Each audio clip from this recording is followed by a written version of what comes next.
Ο διαβήτης είναι αναστρέψιμος και αν ναι, με ποιες προϋποθέσεις? Μιλάμε για τον διαβήτη τύπου 2. Είπαμε θα κάνουμε ξεχωριστό επεισόδιο για τον διαβήτη τύπου 1. Για να το διευκρινίσουμε αυτό, γιατί μπορεί να υπάρχει κάποια παρερμηνία.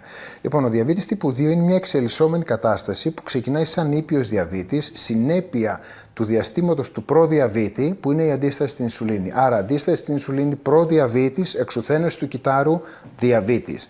Στα αρχικά στάδια του διαβήτη, όταν έχουμε μια κλινικά σημαντική παχυσαρκία και μειωθεί αυτό το ποσοστό λίπους και αυτή η αντίσταση που δημιουργούν τα παραπάνω κιλά, είναι αναστρέψιμο. Βασική προϋπόθεση, αν οφείλεται αμιγώς στην παχυσαρκία, που είναι και η πλειοψηφία των περιστατικών, αν αντιμετωπίσεις την παχυσαρκία, ναι, μπορείς να υποστρέψεις το διαβήτη. Και αυτό είναι και το ωραίο, το οποίο βιώνουμε επιστημονικά τα τελευταία χρόνια.